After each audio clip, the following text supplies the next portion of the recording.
But it's really it's nice to have a working microphone. And I say that because I remember a time a few years ago when I didn't have all of this. I started at the bottom like many comedians do. I was opening for mimes. I was actually mostly opening for an R-rated mime, and he was just like regular mimes, except he'd open his trench coat and then walk against the wind. And sometimes I had to be the wind, you know, because the show must go on.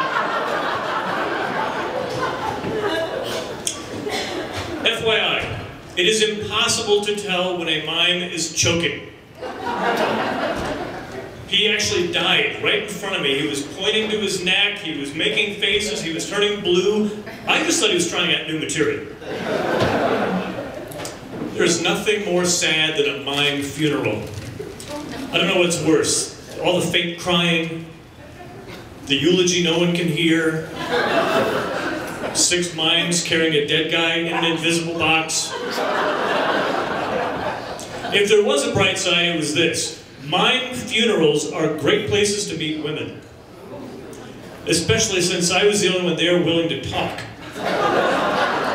And I met a girl there, and we're actually still dating. It's been several years, we're still together, it's fantastic. We have an anniversary next month, thank you very much.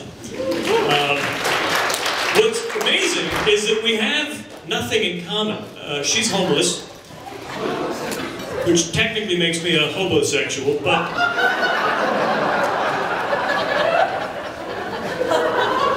it's great. We can go out, we can have fun, we can have a nice romantic evening, and I can just drop her off anywhere. I'm kidding. She's not homeless. She might as well be. She's an environmentalist. That's like being paid to be homeless. And she's really trying to get me to be more environmentally conscious. And so she's actively trying to get me to use recycled toilet paper. I don't know if any of you... I hate it because I can never figure out which recycling bin to put it in.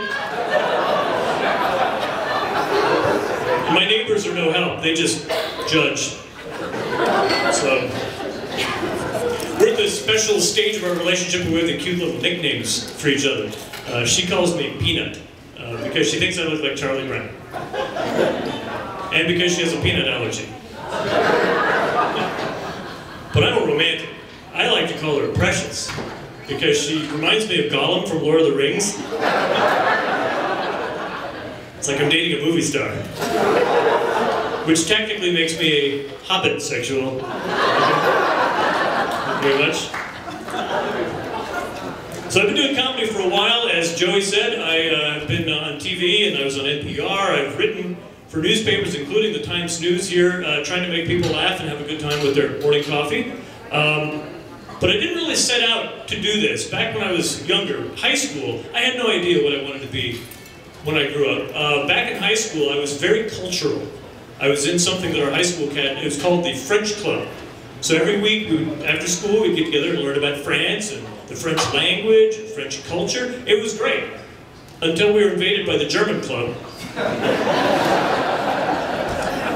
But I'm an optimist. I like to see the bright side. Now I can surrender to the Nazis in 2 languages. So, after that I went to college at a little place called the University of Wyoming. Anybody familiar with the University of Wyoming?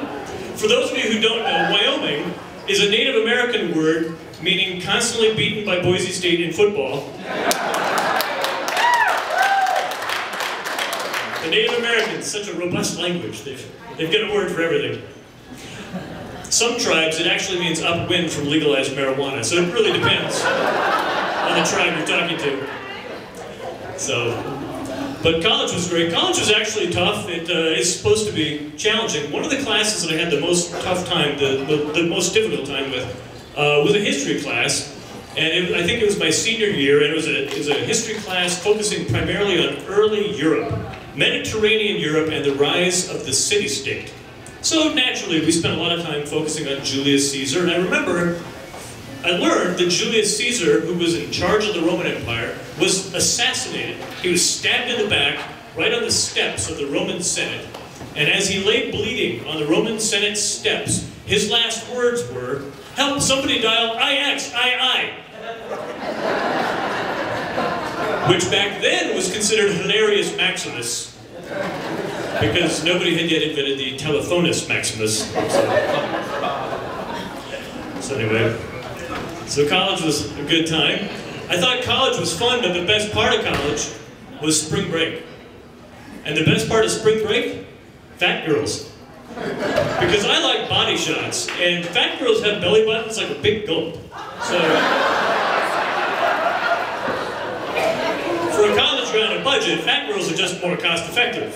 You know, it's almost impossible to get drunk off of a skinny girl, especially if she has an outie. That's the definition of nursing your drink. You have to be careful though. I was drinking a body shot off of a fat girl whose belly button was so deep it actually had an undertow. I almost drowned. So, you have to be careful. By the way, I'm not making fun of fat people. I like fat people. I like fat girls. But my heart goes out to fat couples because they can't spoon. They ladle. And that's not really the same. I also feel sorry for fat nudists because they can't skinny dip. They can just regular dip. And it's kind of frustrating. But let's be honest, it's tough to stay thin. There are temptations everywhere. I mean, just down Blue Lake Boulevard, the main drag over here, it's a McDonald's over here, a Burger King over here. Arctic Circle has a bag of burgers for $4.99. That's entrapment, where I come from. That's just dirty pool. Fortunately though, by the way, I was driving down the street and I saw with all of these signs, a lot of colors, and again, the Golden Arches and the Burger King, Arctic Circle, Taco Bell. I saw all of these food places, but one sign stood out above them all because it was so simple and so weird. It was a sign that simply said, Tacoma Screw. And that's a pretty provocative name for any business. I've heard of an Oklahoma Hello, but I don't really know much about Tacoma Screwing. I assume it involves an apple or something, I don't know. So, it's tough to stay thin, and I travel a lot, and nowhere is American obesity more obvious than at Disneyland. Because now even the teacup ride is available at Grande and Aventi. So, I kid you not, I was in Salt Lake City yesterday, I saw Girl Scouts selling Girl Scout cookies outside of Curves. That's like racial profiling. That's just not fair. That's not fair. So, but as a comedian, I'm on the road a lot. Paul's been on the road too. He's from Chicago. I'm currently living in Washington, D.C. I'm all over the place, and it's actually very educational. I've learned a lot about the United States. 3 weeks ago, I was in Baltimore, and in the morning, I was on a radio show promoting the show, and I learned a valuable lesson. People in Baltimore hate to be called Baltimoreans. And I feel sorry for them, because now all of you will call them Baltimoreans. But I really feel sorry for people who live in Tampa.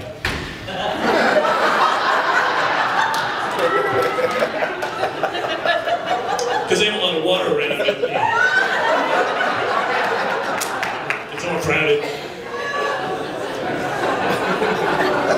I was in Hawaii in December. I don't know if any of you have been to Hawaii. It's gorgeous, it's beautiful, and I won't get into the details. There was an incident, an educational incident. I learned that on December 7, bartenders in Hawaii hate when you order a round of kamikazes. Apparently December 7 was the day they said aloha to a sense of humor. I was in London last year. I had never left the United States until this opportunity came up. I wasn't performing. I had to go over for a funeral. I had an uncle that was in the British Royal Navy, which is just like the US Navy, except they sail on the left side of the ocean.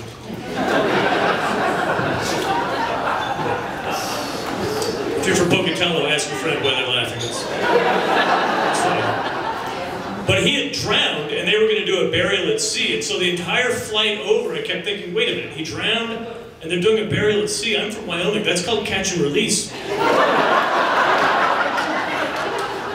But I'm not here to judge.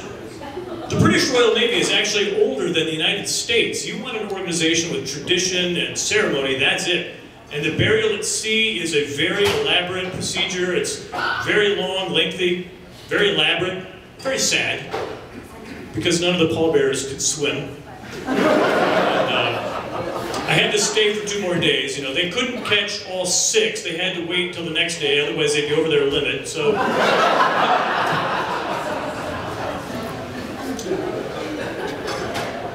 but everything you've ever heard about British cooking is true. Their food is horrible over there. They make you try something that's very well known in England. They call it blood pudding. And I didn't, in fact, I had leftovers. It was scab pudding. I wasn't wild about it. We got some foodies over here, it's fantastic. So it's nice to come back to the United States, and to be honest, I think the most fun and the coolest place I've ever been, other than Twin Falls, New Orleans. Anybody been to New Orleans? That is a party. It's like AA said, screw it, let's just get drunk, take our pants off, and play the banjo. That's Bourbon Street, and that is a great time down there. I had never been, and a few months ago I went down, and all these friends of mine who had been before, they all instantly propped up with all these ideas and suggestions. Enjoy the local culture, they said, try the local cuisine. They all wanted me to try something called a po' boy sandwich. And so when I checked into the hotel, I had room service send up a po' boy sandwich, and they sent up 2 naked homeless guys. And I know I should have sent it back, but when in Rome, I didn't like it. And I think they could have warmed it up a little because the buns were a little crusty. I'm not sure what that blackened stuff was, but Cajun left a bad taste in my mouth.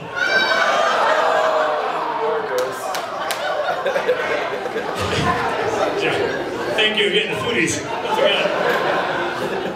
So New Orleans is great, but I'm glad to be here in Twin Falls. Like I said, it's a very cool place. You've all been very, very cool, and the scenery is amazing.